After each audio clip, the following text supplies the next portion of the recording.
I'm literally It's a new like world. the modem and router are 7 feet to my right. So take a 7-foot cable and plug it in. It's through a wall. Jeez, drill a hole in the wall Do you remember? and an 8-foot cable and plug it in. We're live, right? What's up, everyone? Welcome to the Bronx Pinstripe Show. Do you remember when at my old apartment in the city? Because I think you were there at some point. I don't Maybe. know if you remember, but there was a long hallway down to my bedroom, which is Oh yeah, it was like one of those really narrow apartments. where I used to have to record because I didn't want to do it in the living room. But the router and the modem were next to the TV in the living room. Yeah. So, and those old New York City apartments, those walls, they're basically lead. No signal goes through those walls. So Is this the COVID apartment? this is my only apartment in the city. You were there. Okay, so you were there during COVID because I remember the elevator broke too. The elevator did break, yeah, and I was on the 6th floor. Yeah. They're like, yeah, we'll fix it. It was like 9 months. Yeah, I was definitely there. And there was a woman on the 7th floor who was like in her 80s. I felt so bad for her. I hope you helped her. We did help her a little bit, but she during COVID, I don't think the elevator was broken during COVID. I think the elevator was broken before COVID. It doesn't matter. No one rode an elevator during COVID. That's right. You weren't allowed to. You had to ride it by yourself.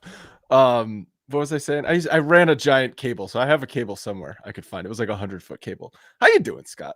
I'm good, man. I'm good. Again, this the stars line up for the show with a nice little walk off from last night. Gets me fired up, man. And like I feel like this has become a little bit of a Jasson Dominguez show, which is a good thing. You know, it could be a Jasson Dominguez show for bad reasons, but it's not. It's a Jasson Dominguez show for very good reasons. And this guy is having now, I think his second Yankees moment, and that was a hell of a moment last night. That was a bomb, a absolute no doubter bomb from him to walk it off. So fun to see, really fun to see him succeeding. It was a violent swing. It was a violent swing, man. He's got that helicopter. I don't remember him doing that early, but he does that wraparound that almost knocks his helmet off and has knocked his helmet off in the past. But you know what? It's just like when you see this guy starting to loosen up and really like get into just playing baseball, it's awesome because he's probably got more talent in his little toe than 95% of the prospects that have come up from the Yankees in a long time. So to see him start to realize that talent is pretty cool and pretty fun to see. I was going to bring that up.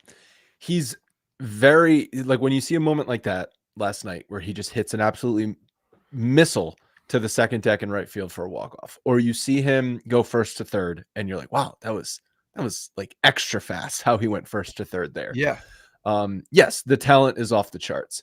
I think we've seen it also. There's been some games earlier this season. I remember one specifically where he made 3 or 4 really nice plays in left field, which had been his biggest issue up until that point. Yes, you can see the talent. It's obvious where the talent is. It's just a matter of him, maybe feeling comfortable, being more consistent. I still think the switch hitting thing, if it works out, it's like an extra big bonus. His splits we talked about this last week. His splits as a left-handed batter are unbelievable. He's got an OPS in the high 900s as a left-handed hitter. And you could see they're getting spots for him they're sitting him in spots actually against lefties because his right-handed side is a little bit weaker. But I'm still of the opinion, just play him every day. He's a young kid. Let's just see what he does every day. Yeah, for sure.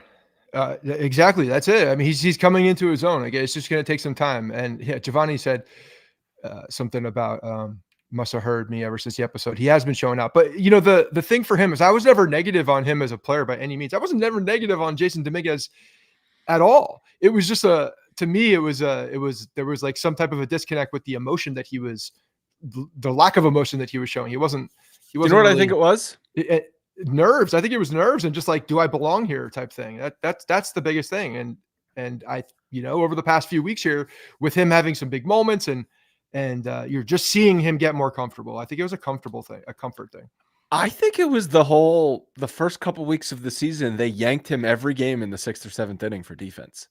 Like it was just kind of weird. It just seemed out of place, to be honest with you, early in the season. in every single game to be pulled for defense, it just sent a message Yeah. of we don't trust you. And when that's the message being sent to you, how are you supposed to feel comfortable?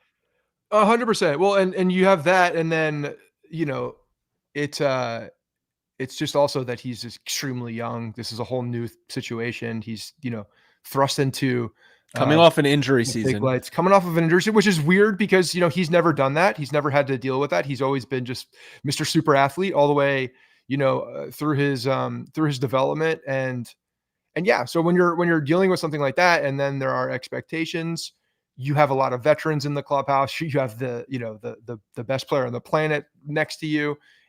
That's a lot of like internal pressure, I think. And I think it was just really like him becoming one of the guys as well, which he's much younger than the majority of them.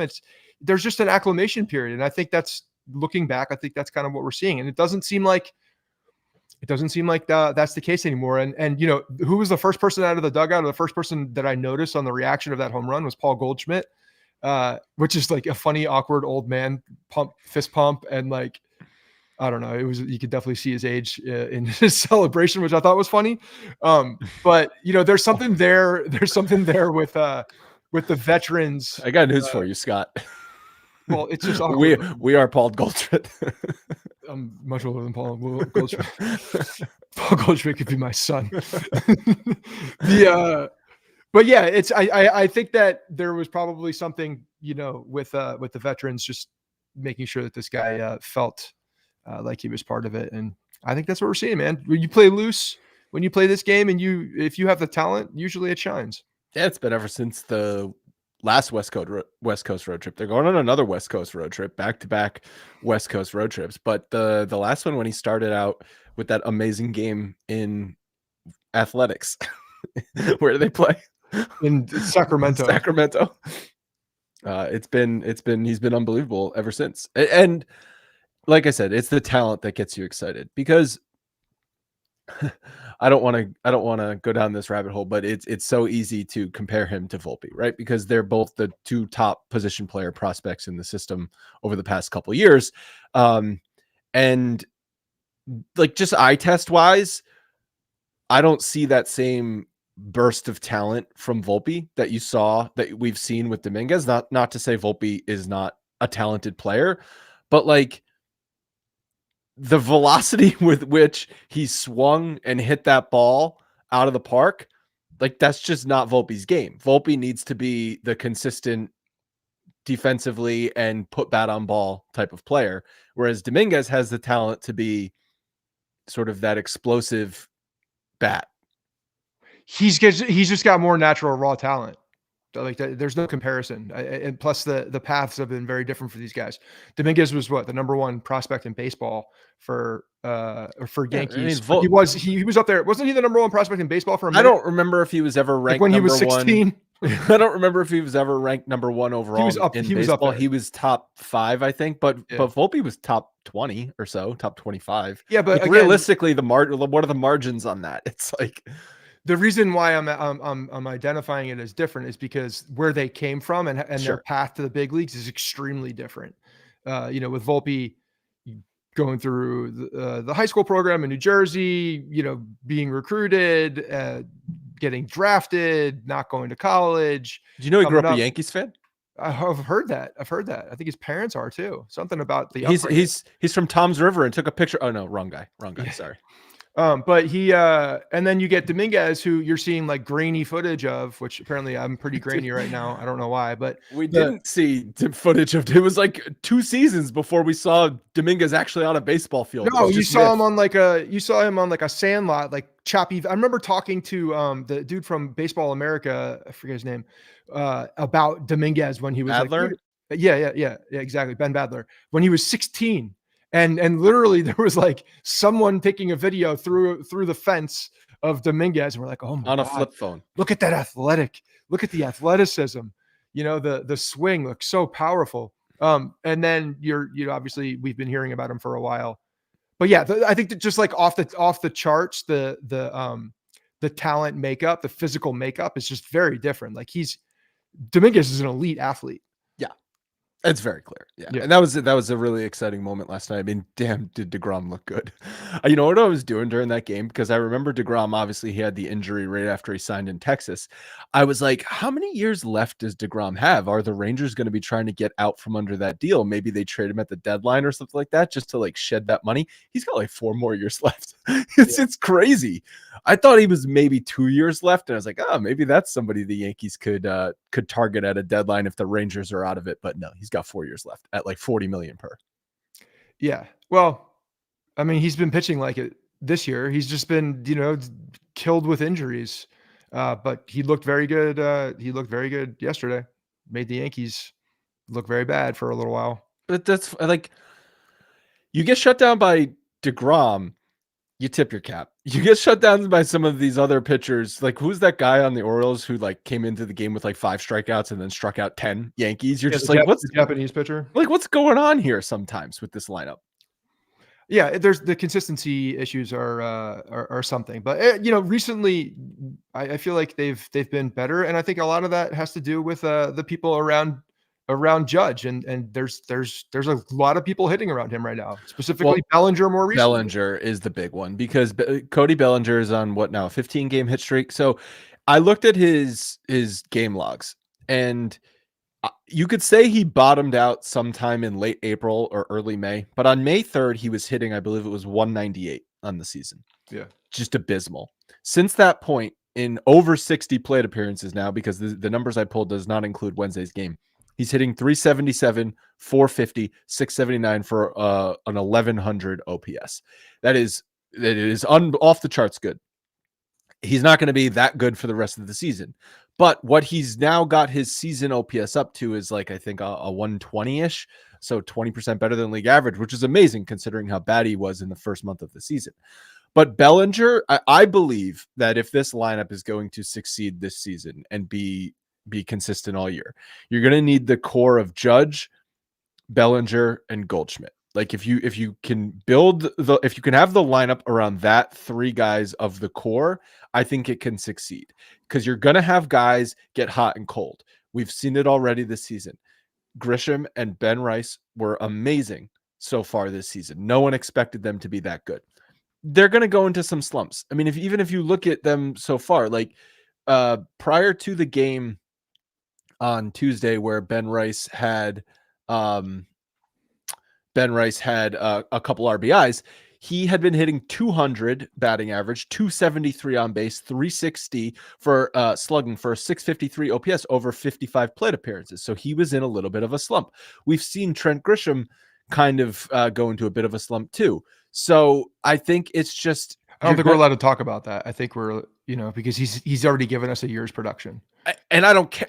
Exactly. My point is, if you were going to rely on Trent Grisham, Ben Rice, and Aaron Judge to be the core of the lineup for the whole season, that was never going to happen. That was fool's gold. Yeah. You're gonna need the players who you thought were going to be the players.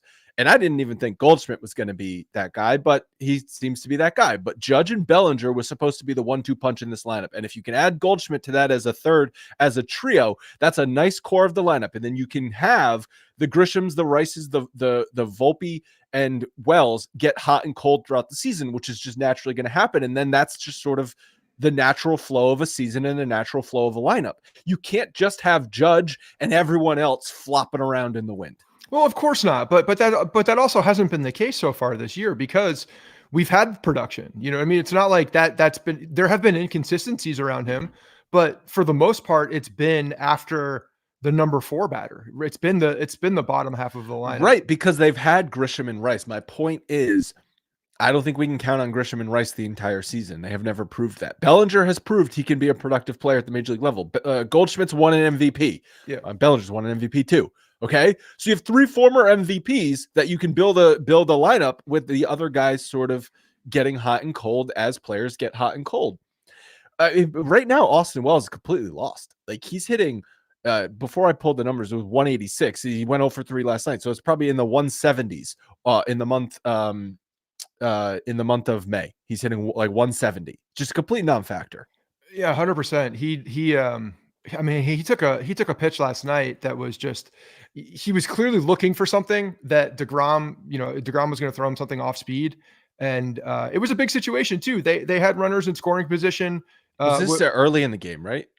I'm trying to remember. No, it was later in the game. It was he took a fastball basically down the middle, yeah, right? was that when what that was like his first at bat. They had a couple runners on against DeGrom early, and then he just took he kind of battled in the at bat, but then he just took a fastball. But he was looking for something. Clearly, Yes. he was looking for something that DeGrom didn't give him, and DeGrom just laid a fastball over the inside part of the plate, and he stared at it. And so when you say he's lost, yes, he's lost. Like he's seeking out things. He's not seeing the ball well out of the pitcher's hand, which is a problem for him, obviously. But so yeah, that's a guy that I do expect to hit. I expect him to, at the end of the season, we'll look down and he'll have some production.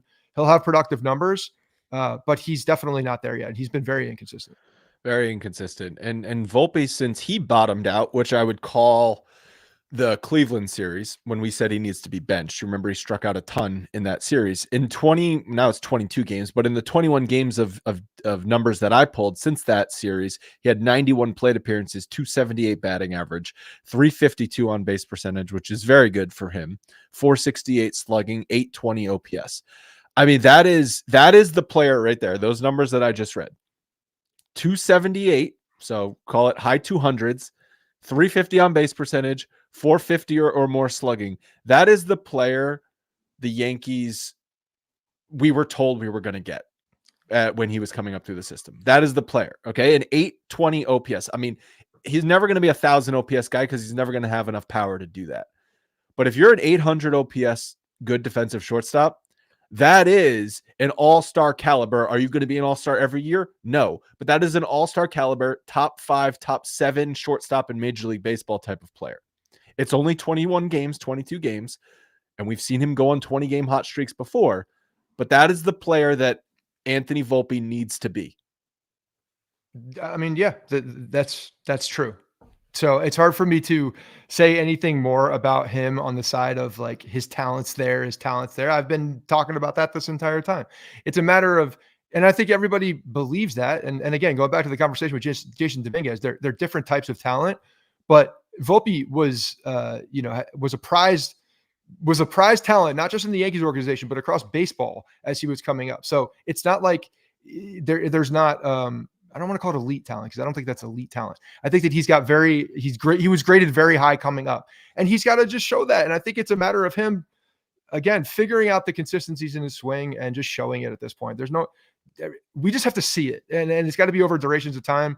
And the thing you bitch about all the time about him, and it's rightfully so, is that he's gone into these elongated next to nothing slumps where you're not getting the production at all from him, but you're also getting strikeouts. You're getting like nothing at bats. He's not working the count in those. That's where he needs to mature. His maturation process has to be about, having good at bats, even when you're struggling, having good at bats, working the walk, being able to kind of see yourself through that. So again, we just need to see it at this point. So the 820 OPS over a 20-ish game stretch, I mean, that's never going to be eye-popping enough because that's sort of just kind of consistent. But in that stretch, there's moments where I just sit there and I'm like, man, was that a bad at-bat? And perhaps the worst at-bat I've ever seen him take was in that Mets game on Sunday Night Baseball with the bases loaded and 2 outs in the 7th inning.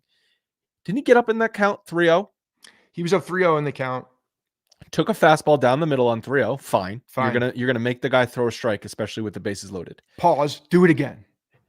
I joked in our text chat, I would have gone up there, taken the bat out of his hand if I were the coach. Just no, you don't need a bat. Just you're gonna make him throw 2 more strikes because you know what happened? He threw 3 more balls that almost hit Volpe, and he swung at all of them, and he struck out. Yeah, it was a bad at bat. Horrendous. It was a bad at bat, and also it was bad. Just like being present in the moment and understanding what that moment was. Yeah, the awareness. Thank you. The awareness on that one was actually what disappointed me when I'm watching that. I'm like, why are you swinging at that ball? Even if it's a borderline pitch, don't swing at the ball. Yeah. And yes, he did, and then proceeded to swing at another one that was even further inside. So, yeah, and when he got up and it was Braziban who was pitching, right? Like he was struggling with his command. Yes. Big time. So at that point, you absolutely, all of the pressure is on him until you alleviate that pressure by going outside the zone. And the discipline in Anthony Volpe's at bats needs to improve a lot. And that is exactly, I think, why he gets into these terrible struggles. Again, command of the strike zone, being able to lay off of those pitches, not being so swing happy in counts where you don't need to be when the pressure's not on you. So that's the next click for him that he needs to figure out and be able to, understand those moments and look at a pitch, go by you and take a walk. He's also been hitting like fifth in the lineup a bunch. And I just think it's just not a good position for him in the lineup. Like that's a run production position, especially if you've got Bellinger, Judge, and Goldschmidt all going well. And I just don't think Volpe's at bats are consistent enough to be there. He also doesn't have the power enough to be there. I mean, ideally, he's a top of the order, like leadoff guy, but I don't know that he's ever he hasn't shown he can get on base enough consistently to do that. So he's going to be a bottom of the order guy. And what a bottom of the order guy needs to do is have good productive at bats. That means if there's a runner on second base, I remember in at bat I was bitching about, I don't remember the exact game of the situation. It was a runner on second base with no outs, and he was just swinging out of his shoes and he popped up into foul territory. Like that isn't at bat. At a bare minimum, you need to hit a ground ball to second base because that runner needs to get over to third base. Now, could the Yankees score the guy from third base? I don't know, Volpe. That's not your problem at that point, right? But just move the runner over instead of trying to hit a home run in that spot. And I just want to see he should be a player with a high floor. I mean, I agree with you, Andrew. I just wanted to bring up, so they keep batting him fifth specifically against lefties because they don't have a lot of righties. Yeah, sure. And so I said, I don't really care. I still don't think he should bat fifth. But then I went and looked at his numbers. Do you think he's been good against lefties or bad against lefties? What's your guess? My guess is I don't know. He's been good. I can't. I'll say bad just because this seems like a trick question. In 32 games against left-handed pitchers, he's hitting 300 with an 890 OPS. It was a trick question against your mentality. That's what it was. You fell into the trap. Okay, but do you like him batting fifth even against lefties? I don't like him batting fifth. No, I don't care. Who do you want in that fifth spot? That's a right-handed bat. Exactly. Why does it need to be a right-handed bat? Why? Because that's again, like you're arguing into the abyss. You're arguing into a black hole. Who are you arguing with? It doesn't matter. That's what he does. This is what he does. They want the balance. Yes, Boone has to have the balance. If he doesn't have the balance, he can't walk straight. So it's just what it is. Like, so again, knowing that, who's going to be there? He's the guy. They need a righty leading off when there's a lefty on the mound, which might be stupid too, but they move Goldschmidt up to lead off, and now you really hamstring the middle of the line. Yeah, like maybe that's because Goldschmidt works the at-bats and okay, fine. So hit Goldschmidt. It's more important to have someone in front of Judge that is on base more often than someone behind Judge, because Judge is cleaning the table anyway. First of all, Cody Bellinger has had reverse split so far against lefties. He's been really good against lefties. Yeah, but he's hitting ahead of Volpe. Well, hit him lead off and then hit Goldschmidt fourth or something to have more balance. If you want to go lefty, righty. A lefty, because you can have balance. Okay, so then hit Dominguez there. It doesn't matter. He's a switch hitter. There's no other right-hander bat that's going to be there and he's been doing the job. So, let him do it. I don't think there's a perfect place for Volpe in the lineup when he's on that slump spot. If he's on the good thing, he can play anywhere in the lineup and it doesn't matter. But when he's not when he's on one of these downtrends, then it looks bad. But there's no ideal place for him. He hasn't shown that he excels in one spot. Where does he hit against righties in the lineup? Around the same spot. Yeah. Because again, it's a matter of makeup too. He hits fifth or sixth against righties. It's probably more sixth than fifth, but it's about the same. Yeah. Okay. I don't. 6 through 9, 5 through 9, depending on. I guess the difference against lefties is they put Dominguez. Well, they either sit Dominguez or they put Dominguez sixth, and then they move Dominguez up to 5 when there's a righty on the mound. Or excuse me, when there's a righty on the mound. Yeah. Rob saying something. This is interesting. I think you make too much of Volpe's eye. His chase percentage is second best on the team of our regulars, with him whiffing and fastballs in the zone is a problem. Yeah, it is. Well, unless you look at the last fastball he's attacked, and apparently he's hitting like 850. Wait, hold on. What did he say? His chase percentage is second lowest on the team. So swinging at balls outside the strike zone. That's what I'm assuming what that means. Okay. Yeah, but when you're looking at him, that's not what my eye test says, because my eye test sees him up there at the plate swinging at balls that almost hit him in the crotch. He sometimes goes deep into counts, and then the count gets away from him as well. So he's just striking out too much. Like, that's what I'm looking at. I'm looking at him striking out too much. And when I have strikeouts from Anthony Volpe, I don't want strikeouts from Anthony Volpe. We shouldn't see Anthony Volpe striking out at the clip he's striking out. He should be a sub 20 guy. This started out as me saying that Anthony Volpe's been good for 20 plus games, and that's the player they need him to be. Yeah, great, and he has been like that. So let's move forward, because that's what he's until he continues this. Well, I guess a little bit further, and we go a little bit further, and it's a little elongated, and a little bit further. That's the only thing that's gonna flip the script for you with Anthony Volpe, is if these extended streaks on the good side are longer, and the bad side. I want to see a high floor. Like I said, he should be a high floor player. And for me, I just want strikeouts to be going away on him. Like, that's I think that's the number one piece for him. If he can cut the strikeouts down, I think everything else will be fine. All right, I want to talk about a few more things on the lineup. Then we got to talk about Soto's return to the Bronx. But first, if you're a small business owner, you don't have the luxury of clocking out early. Your business is always going to be on your mind. When you're hiring, you also need a partner that grinds just as hard as you do. That hiring partner should be LinkedIn Jobs. You post your job on LinkedIn, and with their new feature, they can even help you write job descriptions and quickly get your job in front of the right people. You can post it for free and share it with your network, or you can pay to promote it. But you should know, promoting jobs get 3 times more qualified applications. Then,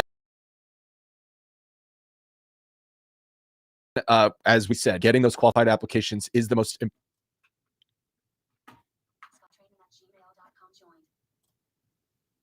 In the middle of an ad read. Great. We're still on. We're still live. Keep going. I'm going to start over. Sorry, everyone, if you're hearing this ad for the second time. But if you're a small business owner, you don't have the luxury of clocking out early, because your business is always on your mind 24/7. When you're hiring, you need a partner that grinds just as hard as you do. That hiring partner is LinkedIn Jobs. You can post your job for free, or you can pay to promote it. But you should know, paying to promote gets 3 times more qualified applications. LinkedIn also has a feature that can help you write job descriptions quickly and easily.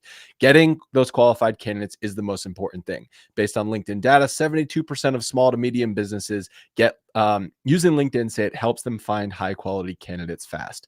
Let your network know you're hiring by adding the hiring frame to your profile picture, and that'll get you qualified candidates even quicker. Posting your job on LinkedIn is going to get you better results, but it is also super easy. I've done it in the past, and I was reviewing qualified candidates that same day. I was amazed at how quick it works. Find out why more than 2.5 million small businesses use LinkedIn for hiring right now. Get your next great hire on LinkedIn. Post your job for free at linkedin.com/Bronx. LinkedIn.com/Bronx to post your job for free. Terms and conditions apply. So, I think the lineup, though, especially as you see them sort of grasping at straws for a right-handed bat in that spot, it is missing that extra right-handed bat. And I don't know if that's going to be Stanton, because who the hell knows? Counting on Stanton to come back and being productive is probably fool's gold. But it would look nice. It would work. If it works, it would be nice. If he could be the right-handed bat that they're missing. Yeah, I mean, I think it's going to happen. It's a matter of when and let's talk about it when he's here. But I think he's going to be fine. I don't think he's going to come back until he's completely fine. So, in the beginning, I think we're going to see him just get his timing, and then if he can stay healthy, he will be that guy. There's no reason to say he won't. And we've seen news that Ben Rice been taking grounders over at third base just for funsies right now. Nothing serious, just goofing around in practice. Hey, I like it. Why not? Just keep going. Just keep doing it for fun. Just have fun out there, kid. That fun line, like, you guys you're not subtle, okay? Like, we all know the situation here. Just be like, yeah, he's taking grounders at third base. We're going to see if it can work. Like, it's not just for fun. If it were just for because fun, he does. If you read further into a lot of these too, he takes ground balls at second base, and sometimes he does it all over the place. So it's Yeah, it's just fun. Just a bunch of dudes having fun. Well, it shouldn't be just for fun. It should be for serious. You should take it seriously, Ben Rice, because if you could play third base, then guess what, Ben? You found yourself into the everyday lineup. You can have fun and still be very serious about something. It's just fun to do. I want baseball.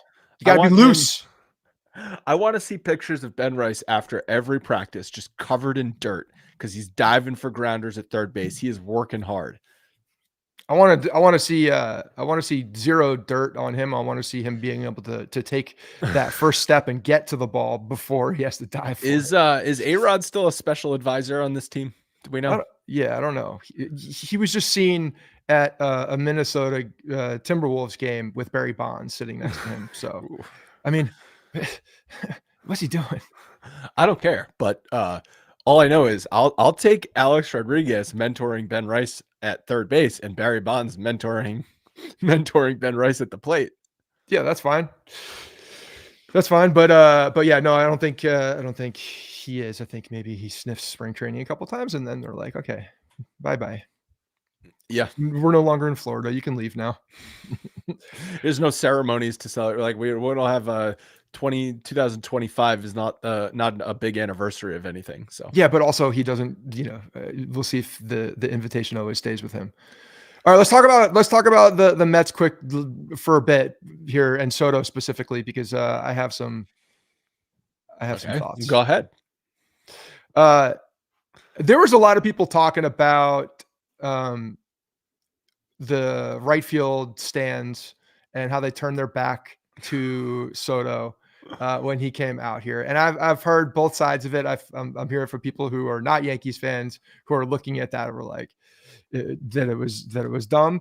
I loved it. I thought it was good. I thought it was such a disrespectful move to someone who chose, and I know he was here for 1 year, and that's like the argument of everybody who's not a Yankees fan. He was not here for very long. What does he owe? He owes them nothing. I agree. He owes the Yankees absolutely nothing. It doesn't matter. He still chose the Mets over the Yankees for similar money. Same city, same state. Everything is made comments about the Mets being a better opportunity to go to the World Series, even though they got to go through the Dodgers.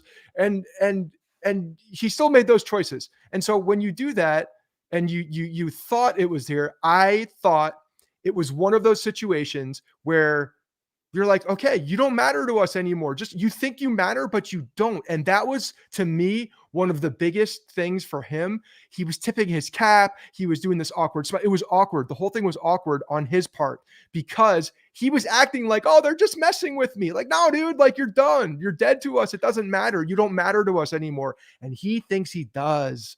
And that's what's the disconnect. Well, so maybe that's right. So if he went to the Mets because they offered him $100 million in 2 more seasons, as a Yankees fan, you kind of got to be like, I get it. Like Yankees, if you really wanted them, you got to pony up the money. But that wasn't the case. It was basically the same contract. But then he talked about how he chose the Mets because of how great the owner was and how they made him feel like family and how he thinks they have a better chance at winning the World Series coming up soon. And then you're like, oh, really? Okay. So you literally just chose the Mets over the Yankees. So that's first of all. Second of all, did he expect a warm welcome? Yeah, I think he did. That's the other thing. I think he did. Because if you listen to the broadcasts on Sunday Night Baseball, which is the national broadcast, there was a comment at some point early in that game where they said Soto seems taken aback by the reaction. And I said, really? Like, Juan, you don't have any awareness that it's going to be hostile going back in there after what just happened. Like, come on, dude, you have to know you're going to get booed viciously every time you're at the plate. You have to know the fans in right field, which were the fans cheering you a year ago, are going to be booing you and heckling you the whole time. Like, if you don't understand that, you're dumb. You're obtuse. Like, are you kidding me, dude? Of course. That's like the most obvious thing of all time. He needed to be mentally prepared to go in there and either ignore it and still perform or embrace it. And he kind of did neither. I think in his brain he was embracing it, but it was again just came off as, to me, awkward and like a little weird, just like a little not reading the room type thing. Like he it just the whole tipping like tipping the cap and like recognizing them like, homie, like, that's a common thing though. When you're a player and getting like, you go back to your old team and you get booed, you tip your cap. I don't know. You probably don't remember. Johnny Damon did that when he signed with the Yankees and went back to Fenway Park. He got booed loudly and he kind of took his cap off and tipped his cap. And what that actually did was it turned the boos into like kind of some, okay, yeah, thanks, Johnny. Like we appreciate you. Totally different scenario. I don't know Johnny if Soto Damon, thought he was going to get Johnny Damon was beloved up there for many years and brought them something that they haven't had in many times. Juan Soto came over here as a mercenary for a year. He and literally hit them into the World Series. Okay, was a mercenary over here, understood, had the opportunity to come right back for similar situations. And look, the man made the choice to do that. Flag, like, that's on you. But to think that you're going to be the way that it ended, the way that it ended last year, like sour taste in the mouth. Like, I know it wasn't him, but sour taste in the mouth in general for the way that it ended. So like, what do we? Not, like, at the end of the day, nothing happened, right? They did get to the World Series. I get that, but the way that it ended made it worse. And yes. And so when you have him coming back in and just I don't know, he just felt out of touch with what it was. Looked like he was waiting to go back out to right field in between innings, wasn't going out there long enough, so he didn't have to hear it from everybody. And you know what? Like, if we're not friends, we're enemies at that point. And you gave it an opportunity. You fueled the fire, obviously, by making your decision. You chose someone else over us. Right. That's it. Like, hard stop. Hard stop. And you did that to New Yorkers in the Bronx. Hard stop. You read the room, bro. Yeah. If he had signed with, who else did he get big money offers from? It doesn't matter if it was anybody else. Outside of the division. The Mets it makes it worse because it's the Mets. If he had signed, this is never going to happen. If he signed with the Angels, okay, and comes back to the Bronx, he gets booed, but it doesn't matter nearly as much. I don't think he even gets booed, to be honest. I think if he went to the Angels, that he would probably be cheered. Or booed and then probably cheered in his next at bat. It would be much less. It would not be the visceral or whatever that word is for the entire weekend, which was awesome. It made it fun. Okay, like, that was a fun weekend. That was an electric atmosphere. It's just when you're playing the Mets, it's already going to be heightened. When you've got Soto on the other side with all of the drama, it was a cool moment. It was a fun weekend, and he should have been ready for it, and he wasn't. And then him dogging it down the line on that check swing grounder to DJ, which DJ made a nice play, but also DJ's also still moving at like 75% speed. So the whole thing was kind of in slow motion. DJ's falling down in slow motion, getting up, throwing it over there. Soto's halfway down the base because he's jogging. That sends Mets fans into a freaking frenzy. And then he gets criticized the next night in Boston. Did you hear this? Did you listen to this? Oh, yeah. He rockets a ball off the monster and ends up at first base because he's pimping it out of the box. And then, he pulled the Glaber. And then the Mets announcers are like, this is unacceptable. You've got to be on second. The funny thing is he stole second base because he realized it. Yeah. He knew he effed up. But Mets fans are just beside themselves with how this is going so far, which I couldn't be any happier about. I mean, I made this joke in our chat that it's like Mets equals Jets, because it's very true. It's just like, you just wait. It just doesn't ever go well. The thing you expect to go right, like if you get excited about it, just expect to be disappointed. Like, that's just the way it works.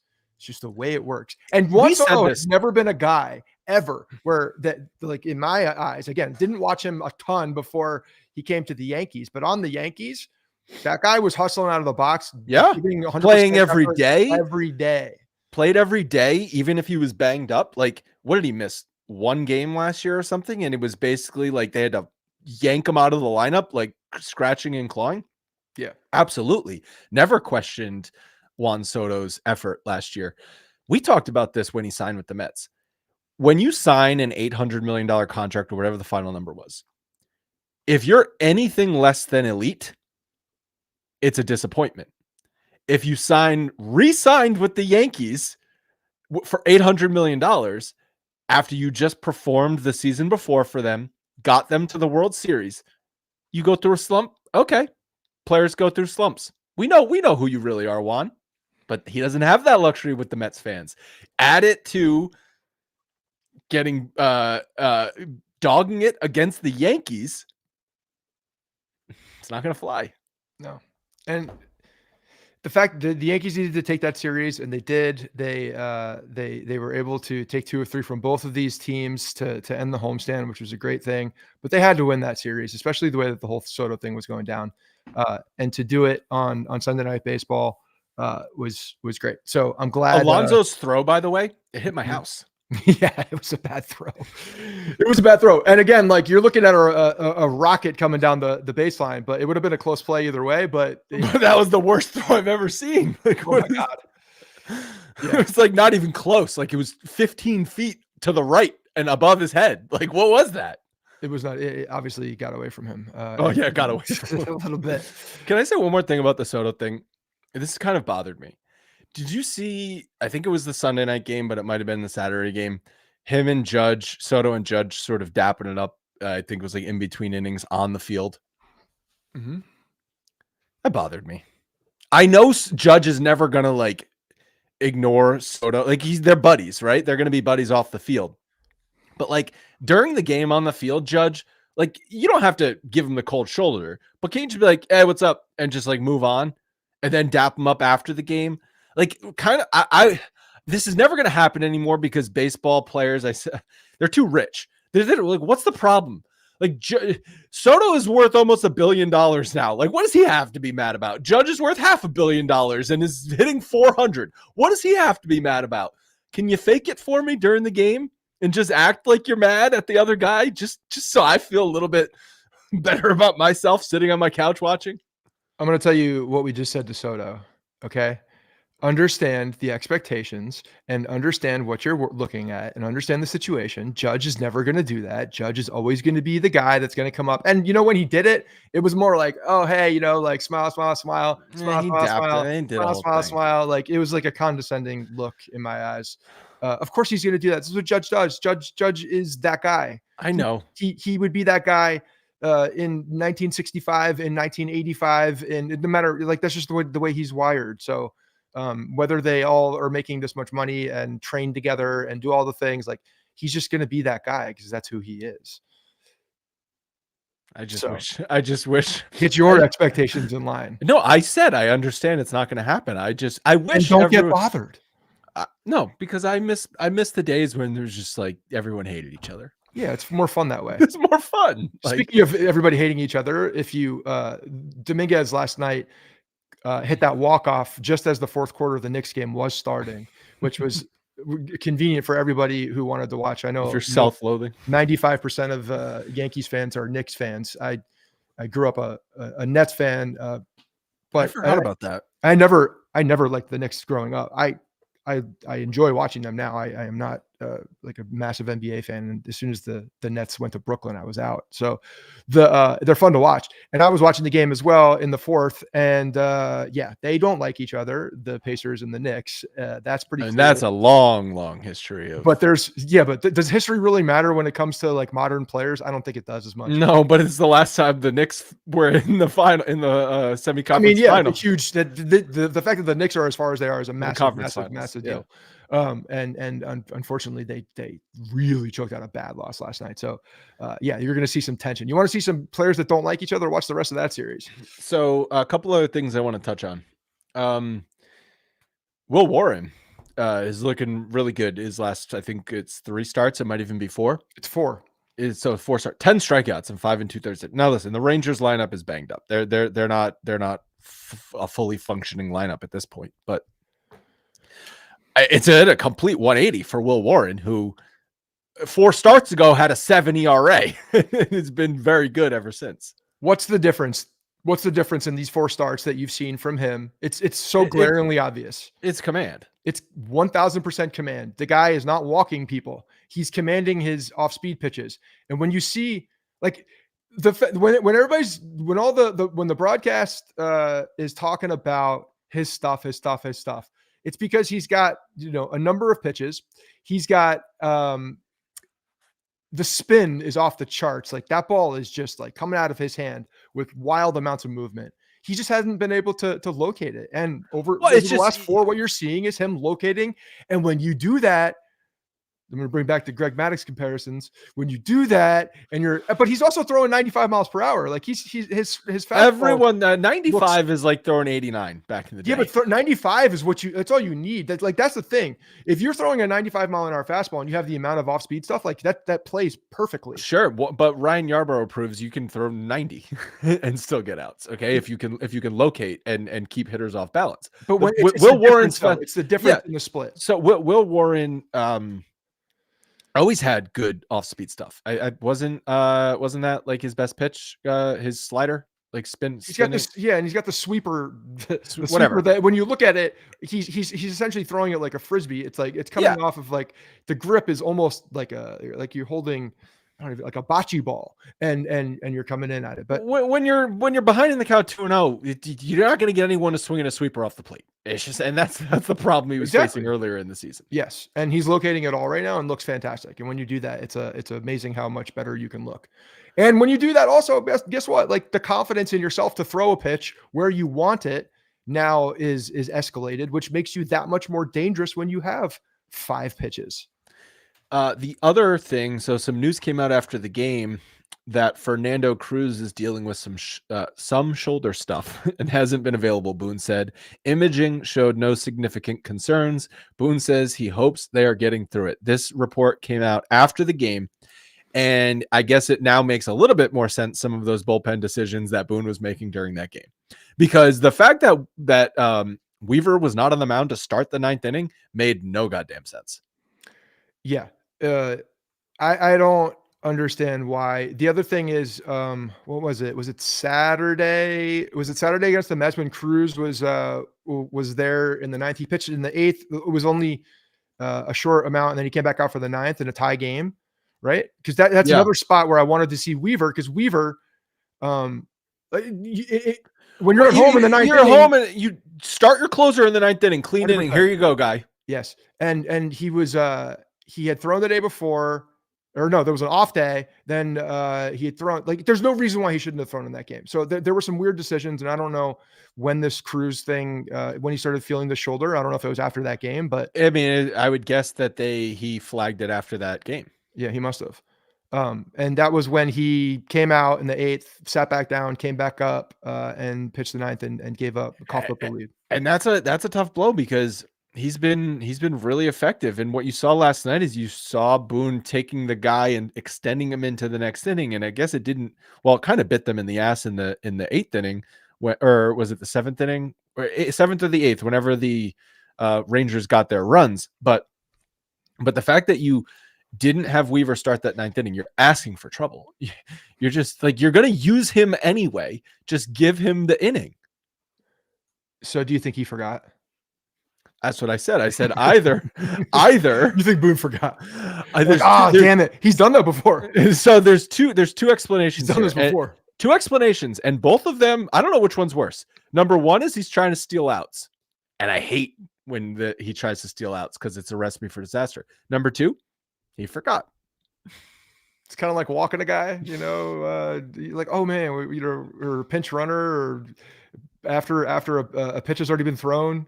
Yeah, sometimes he forgets. Okay, he just forgot to warm up. Sometimes he forgets to do his job. Like in a moment, you're like, oh shit, I knew there was something I forgot. I knew Weaver's still out there. It's like, Boone. Okay, I got Post-it note, bright yellow Post-it notes all over my desk so I don't forget things. We're just he needs to set alarms. So, well, no, because you can't use devices. Can't use devices, but Yankees should just have a Post-it guy in the dugout that sticks Post-its on the banister in front of Boone. Pitching change. Or they just have a reminder guy. Like, you're the reminder guy. Yeah, but anytime there has a decision, it's funnier if it's a Post-it. And then there's just a guy that's making the decisions because he's reminding Boone. And all he does is go in, like, you're supposed to pull him out. And then it comes out that actually that was the reminder guy's decision. not the decision of the manager. Hey Boone, if you're going to pinch run here, right? You're not going to wait until the second pitch of the at bat to pinch run him. You're going to do it. You're going to do it before the at bat starts to pinch run. You need to tell Reyes to go out there and run. You have to actually tell him right now. Well, like I said, you have to go out there to Volpe and take the bat out of his hand to remind him this guy has no control. He's going to walk you. If he doesn't hit you, don't swing the bat. Sometimes people just need a lot more reminding about things. And again, just understanding your circumstances. You understand your circumstances and then you can do that thing. But so I've joked that the reason the Yankees never do any like hit and run or sack bunts or anything like that is because Boone forgot the sign. He doesn't know how to give the sign. He forgot to establish that sign. No, they established a sign. That was like second day of spring training, but it's out of his brain. He's like, I'm never going to use this. Yeah, that's possible. It's very possible. Do you want to talk a little bit about some Hall of Fame stuff? Yeah, we didn't. We touched on this very quickly last week, but we didn't have time. So last week, MLB, because usually we get very angry when we talk about the Hall of Fame and what the people in power make decisions around. It's the dumbest Hall of Fame of all time. Rob Manfred removes the ban for Pete Rose and Shoeless Joe Jackson from the MLB and Hall of Fame ineligibility list. So not only was Pete Rose ineligible for the Hall of Fame, he was banned from baseball. It wasn't just those two, though. It was a decision about people who have right in the middle of it when it was getting good. What the fuck? Wasn't that the basis of the rule? We're still live. Yeah, but I didn't hear what you said. Oh, the basis of the rule was if you have a long time ban, then once you die, that's the basis of the rule, right? Like once you die, now it can be. It can be. It doesn't have to be. No, I know, but now it's allowed. Like that was the basis of the rule. That's different, but that's different from he was on. So the MLB and the Hall of Fame are separate entities. Yes. So he not only removed his lifetime ban from baseball, which once you're dead, whatever, fine, he's not coming back. He was ineligible for the Hall of Fame. But if you have a lifetime ban from baseball, you're ineligible for the Hall of Fame, are you not? I don't think so. I think they're separate things. You can't be banned from baseball and in the Hall of Fame. Is there anyone? I don't know, but banned from baseball, but in the Hall of Fame, I would probably not. There's no way in the old. But they're different. They're different things. The Major League Baseball Hall of Fame is its own entity. I know that, but they're different things, but they're the same. I know they're this. Regardless, shouldn't have removed it. Shouldn't have removed it. Should not have removed it. The ban? Yes. No, he should have removed it, but he should have done it when he was alive. No, it's stupid. He bet on baseball. He did like literally the worst thing you could possibly do. You're talking out of both sides of your mouth. How? Because the argument for you about the steroid guys forever was what they did on the field, what they did in the baseball with a bat in their hands, throwing a ball and a glove on their hand. Yep. That was what the criteria was for baseball. Did they ever call into question the integrity of them trying to win a baseball game? The integrity of the game is subjective. And when you're talking about injecting steroids that are meant for horses into your ass to hit a ball harder and more consistent and harder to try and do what? Win a baseball game. Okay. That's not what Pete Rose was doing. Pete Rose was betting or not betting on baseball games, meaning he was either trying to win the game or trying to lose the game. He was throwing games as a manager. As a manager, that's on the field. There's managers in the Hall of Fame. You just had a little bit of Francesa growl in that right there, which was whatever. Are you gonna start to sound like Francesa as you get older? Because the New York accent makes me sick to my stomach. No, but it was like a growl in there almost like. But the Francesa sounds like he's gonna throw up in the middle of like a. He was a manager. That's on the field. There's plenty of managers in the Hall of Fame. If you're throwing games and people always say, oh, he never bet against his team. Whether he literally never placed a bet against his team or not does not matter because he didn't bet exactly the hold on. No. Better. You let me finish. Sure. Did he bet on his team to win every single night? No. So if he bets on his team to win on Monday night and then doesn't bet on his team to win Tuesday night, is he going to manage that Tuesday game the same way he's going to manage the Monday game where he's trying to win? No. So you're saying in the games that he didn't bet at all is the reason why you're saying he's going against it. because he's Betting, not no, making- betting was illegal and was well established as being illegal, and so for that reason is why he's banned. But my No, I'm point talking about is you. I'm for not the talking about the people. reason he's banned. I'm talking about your moral police. You how you're policing No, the morality of the situation. if it was proven that he was betting on his team to win every single night, I still would not think. I still think he should not be allowed. But the fact that people point to, oh, he never bet against his team, is a faulty argument, because by not betting on your team, you're basically betting against your team, because you're going to manage the game you have money on differently than the game you don't have money on. So I'm going to use You're going to manage it harder to win. You're going to manage the game harder to win in the game you have money on than the game you don't money on. It doesn't really work that way. You can manage it. You can use pitches. Try to win. You can rest players. You can extend pitchers or not extend pitchers. Okay. Why do you think it's against the rules to bet? Because it calls into question the integrity of the game. And then if we're watching something that's not real, what's the point? Okay, fine. I get, but that's exactly the steroid thing too.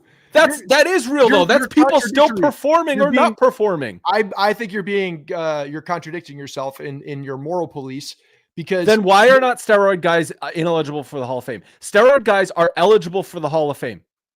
I'm sorry? Steroid guys are eligible for the Hall of Fame. They've just not been voted in. Pete Rose was not eligible for the Hall of Fame because they're banned. That's on the field. They're banned. They're not banned. Baseball, I know, but they have the suspensions and whatnot. No, it's because of a moral clause. But there's a morals clause, and so some playing time when they're playing the game. What do you mean? If a manager was taking steroids, who would give a shit? No. I'm saying you're saying that I'm being hypocritical because I would vote in steroid guys. Steroid guys, if they get put on an ineligible list, okay, fine. That's a decision that the Hall of Fame and baseball makes. They have not made that decision. So right there, forget about the ineligibility, because then that's just going back to the politics of baseball and the Hall of Fame again. Look at the situation yourself, erase that from your brain, and look at all eligible, and you're still saying the same thing though. If Pete Rose was eligible the whole time, I don't think he should be in the Hall of Fame. Exactly. So that's the point. That's my point. Like, yes, your argument just then made no difference in your opinion. You just don't believe he should be in because he bet on baseball, period. Yes, and baseball is treating it differently as well, because they put one guy ineligible, and Shoeless Joe Jackson was also ineligible, who threw a World Series, and they have not put the steroid guys ineligible. So they're treating it differently as well. I understand that, but again, like, I'm taking that out of the context of this argument between us, and because of I think individually. Yeah, look, Pete Rose is the all-time hit leader. Probably nobody is going to surpass him in that. On the field, Pete Rose was a Hall of Famer. He should be in the Hall of Fame.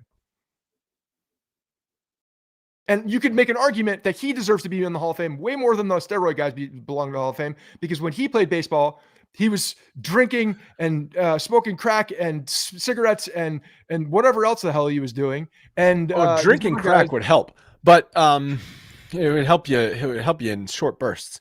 But fine, if we're going to just treat baseball, isn't the Baseball Hall of Fame supposed to celebrate the things that the baseball players do on the field? It's supposed so what it's turned into their accomplishments as baseball players. What it should be probably isn't that the root of it? It should probably just be a museum and tell the good and the bad. So you tell the dark stories and you tell the good stories equally, but that's not what it is.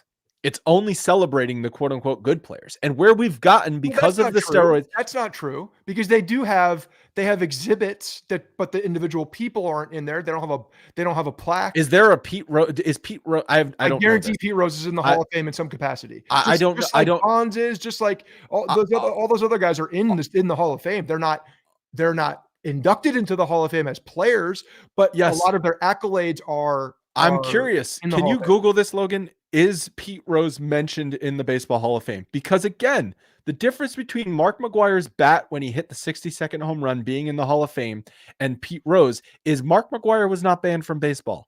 He was not ineligible for the Hall of Fame. He has not been voted in, but he was never banned from anything. So yes, his bat, a historic moment, is in the Hall of Fame. I'm curious if there's Shoeless Joe Jackson's in the Hall of Fame. Again, not the player. Is he? I don't know. Yes, they I've talk been to about the that Hall of too. Fame once. I was 10. I don't Yeah. remember. No, he is. And the chat's saying yes, he's also there. Yeah, But there's an 100% article been here. that's Yeah, always he's been the everywhere. case. It It's said. always been the case that the guys who are even ineligible, while not inducted personally into the Hall of Fame to get a plaque and actually be a Hall of Famer as an individual, their accolades are still recognized we're gonna inside the find Hall out. of Fame. We're going to find out if Pete Rose, because Pete Rose is now eligible. The Veterans Committee or whatever it's called could elect him to the Hall of Fame if they choose. Again, still an old boys club might not happen, probably won't happen because of the historical context of the way that they voted forever. So I still think there's a lot of hurdles for him to get in personally with the voters. Why did Manfred do this then? But my personal opinion is that it's dumb. Why did Manfred do this then? I don't know. It's very rare. It's very hold on. It's die. It's very rare for a commissioner to overturn a previous commissioner's decision. But again, the reason why it happened is because he died. Like, let's all just be very honest about that. Shoeless Joe Jackson died years ago. I know, but who was the only other gambling person that has made any bit of news or have any controversy? Who are the two gambling people in baseball that have any type of controversy around them? It's Shoeless Joe Jackson and it's Pete Rose. And now they're both dead. So we can move forward. And that's why he did it. Whether he's going to admit that or not, that's why he did it. Do you think that betting on the game, either as a player or a manager in any game, in any sport, should be like considered not literally the worst, because you murder someone, that's worse, as in the famous words of Johnny Damon. It's not like he murdered someone. Not like he murdered someone. But do you not agree that is the worst thing you can do from a standpoint of it calls into question the integrity of the competition, which is the whole point of playing the game? Yeah, and frankly, if you murder someone off the field, it really doesn't affect how I think about you as a baseball player. There's probably murderers in the Hall of Fame. Yeah, there definitely are, 100%. The question you just asked me, if it's the worst thing, I think that when you're talking about the integrity of baseball, like I said earlier, I think it's subjective based on the how you believe a particular thing. I think that you betting on baseball you absolutely should be kicked out of the sport. There should be a zero tolerance for betting on baseball, as there should be a zero tolerance for steroids or making the decision to cheat. There's not a zero tolerance, though. I said there should be.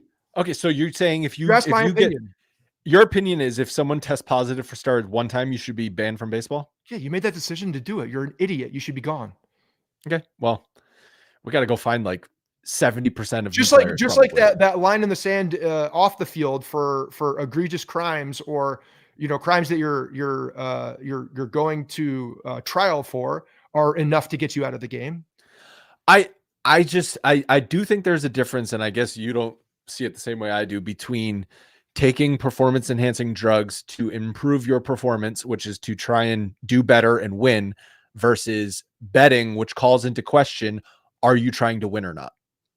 I think it's an argument of it's a weird argument, because they're both against the moral integrity of playing for the game. And I disagree with you in the sense that, like, just because if he was betting on his team, look, I know it sounds better because he's betting on his team to win, trying to win. Like, what's the difference? Like, I hear you that he's not betting on his team, so he might make a decision on another game that he's not betting on. However, if a guy takes steroids and then he stops taking steroids, does that mean he's not trying hard enough? Does that mean like he's not doing it? Maybe his balls shriveled up too much. If he's in between cycles, does that mean that it's worse? Let's imagine a world. He stopped. He should just keep going. Hold on. Let's imagine a world where steroids and performance enhancing drugs were legal in the game, and gambling was legal in the game. Well, that's just dumb. The gambling part. I'm trying to make my point. The gambling part about it is. Can you let me finish? Hold on. Everyone can or cannot take steroids. Great.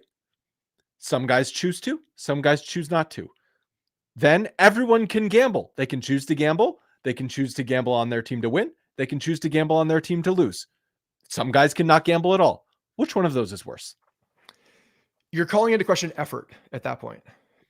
Yeah, but he didn't bet on his team to lose. He didn't throw games. Whereas the Black Sox. Okay, Scott, on Monday night, I have a couple $1,000, or who knows how much money he was betting on his team to win. It probably, knowing Okay. them because of the degenerate side of the things, it probably wasn't even that much. Whatever it was, I've got money on Monday's game. I'm going to use my closer for 50 pitches because I need to win this game. Guess what? My closer's not available the next 2 nights. So I'm not betting on the game because my closer's not available. There needs to be an immediate investigation on Aaron Boone right now on if he's gambling on the game, because I call into question on Saturday night when when Luke Weaver was not in the game.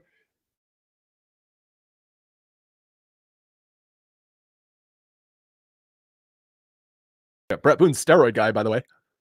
Well, Not banned from baseball. So you got a gambling guy and a steroid guy meeting together. No, look, they're both bad. They're both. It's cheating either way. But you can't have people betting against. You can't have betting in baseball. Betting in any sport just doesn't make any sense. It's like.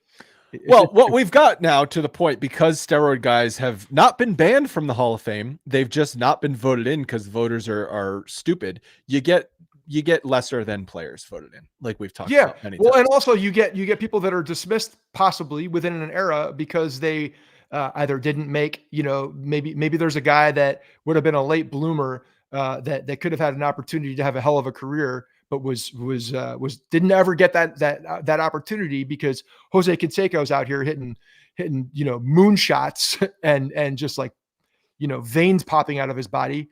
There's a lot of guys that got opportunities that maybe never would have gotten opportunities. So there were people that were the makeup of the players in baseball could have been different in the 90s. And then you get the voters. There's so many trickle down effects for both of these things, and that's why lumping them and saying one is worse than the other is just like a dumb argument. It's like a dumb conversation, in my opinion. They're both against the morality and integrity of the game, and therefore both bad. Yes, but there's degrees. And Thomas is right. Baseball has never been clean. That's true. So fine, then every era should be treated as a historical moment in time, and you should put the facts as they were, whether they're good facts or bad facts, into the Hall of Fame and treat it as a museum, and don't treat it as this holier than thou sort of establishment where you have these gated walls based on these voters cherry picking. I like this guy. I don't think he did steroids. I don't like this guy. I think he did steroids. I mean, fine. But there's degrees to breaking the law. I could get a speeding ticket. I'm not going to jail for a speeding ticket. I get out of my car and punch the cop. I'm going to jail. Agreed. Banging trash cans to because you know exactly what pitch is coming, and then using that information to hit the baseball far and hard is more egregious than going out there and seeing, picking up on something, a tell within the game and relaying that message. They're essentially the same thing, but they're very different. Right. Last thing. So we got a question from Lee Jones, our buddy, who actually finally made it over to Yankee Stadium. He had been wanting to travel over and see some Yankees games. He's from the UK. So I was talking to him about his experience. He also sent me a picture of a beer he bought from a vendor walking around. So, and as soon as we talked about that, I was like, oh yeah, I have seen some vendors. I just haven't bought. They're not all gone. That wasn't the point. There's a lot, but there are much fewer. And I haven't bought anything from one of those guys in years. In some sections where they had been, they are no longer. Some sections they just don't come into anymore. I've going to baseball games as a kid. I mean, there were multiple vendors in every section at every time, all the time, every inning. Yes. He asked though about catch a buzz with the cuz. That's what it was. Catch a buzz with the cuz. Cousin Brewski. He asked about expansion, and I had not really seen this, but there was articles from 2024 of Manfred hinting at expansion, and I guess he said something again early this season where MLB could expand by 2029, which apparently also Manfred is like when he's retiring as baseball commissioner, he's announcing his retirement. It's the longest retirement tour of all time. But MLB could expand from 30 to 32 teams before the decade is over. And Lee wants to know our thoughts on this because it would mean a couple things. It probably expanded divisions or realigned divisions. There would be an expansion draft. You'd have to fill out those entire, not just major league rosters, but minor league organizations. Where would these teams be? What cities? You've got the Tampa Bay Rays playing in the Yankee spring training right now. You've got the no longer Oakland Athletics playing in a minor league ballpark in Sacramento. You got to figure out those two teams before you can add new teams to the mix. Well, yeah, I mean, they did figure out A's. Athletics, but I mean, are the Rays going to go back to Tampa? They can't. They haven't decided on where their new ballpark is going to go. Do they want to move cities? Just I get think out they. of I Tampa think. I think entirely? I read after we were talking about this. I saw some things come up about they're repairing. Yeah, but that's the a track. temporary fix because they've been trying to get a new ballpark. No, I know that, but they are, which I just don't understand why. I mean, I guess insurance is paying for it, and that's probably why you do it. But at the same time, what are you doing? Turn it into like a skate park. You know, it'd be a cool skate park. It would be a cool skate park. Cool, anything other than baseball. So what do I think about it? I think that I don't know. There's been over the last 5 to 10 years, there's a lot of chatter about the game of baseball not being the way, not a growth sport in that sense. I don't see a problem with it. It seems like, everybody's making money. It seems like the players are still making more money. The people are still going to ball games depending on the city, but for the majority of the cities, I think it's really not an issue. So if there's a city that is excited about getting a baseball team and has the opportunity to do it, and they believe that it can sustain and actually do well, I got no problem with it. Yeah, I even now with 30 teams, I feel like there's such a disparity in definitely payroll, but just organizational quality and direction between, call it, the top 10 teams and the bottom 10 teams. Like, you've got the teams in the middle that are sort of floating in those middle 10 spots, but like the Rockies are a complete dumpster fire. Like, what is that organization? Yeah. You've got the on our way. Yankees are on our way to Colorado. Shout out to the Denver crew. They're going to the game. My brother's going to the game. I know a bunch of them are going out to the game. But yeah. So you've got teams like just spinning in the wind that just like, okay, now you're going to add 2 more teams to the mix, where I already feel like there's 3 or 4 teams that are already not really fielding competitive rosters year in and year out. So isn't that more of a conversation about ownership rather than the city itself? Well, you're going to dilute it more. By adding 2 teams, you dilute the sport, and especially the short term. Maybe, but for sure.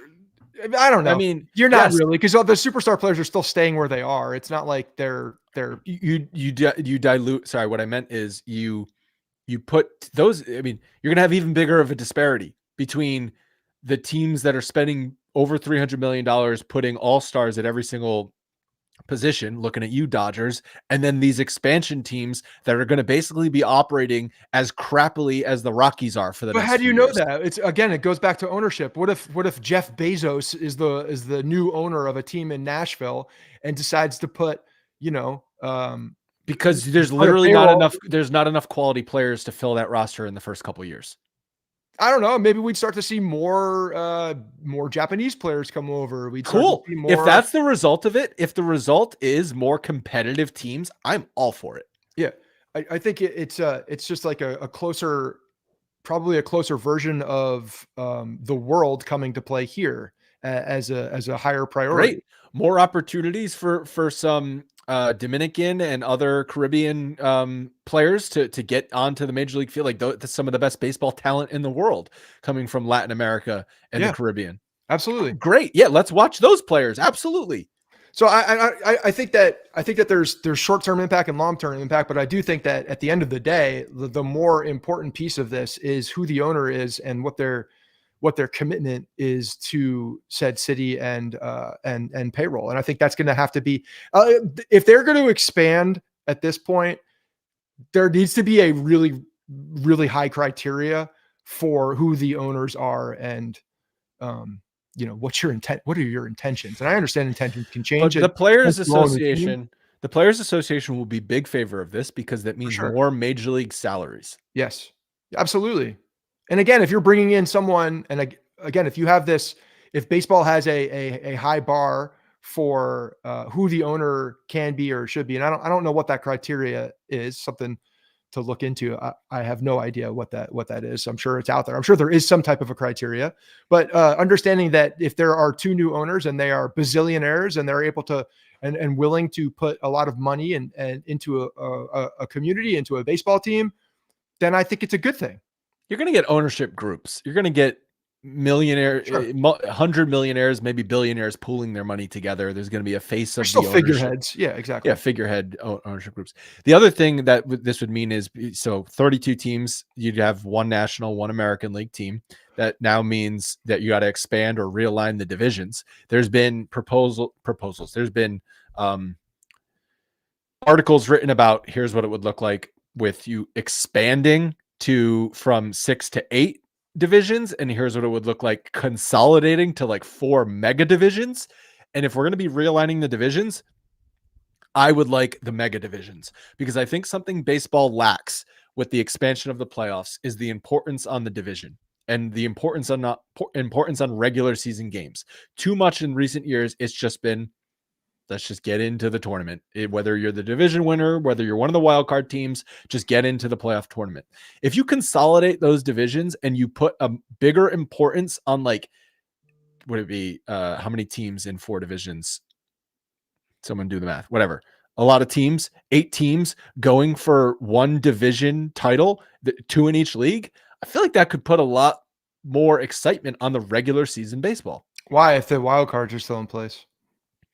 Well, I think you'd have to restructure the wild card thing. You'd have to, that does the same thing though. I don't think Because you there's in the mega division or you put more rewards for the division winner.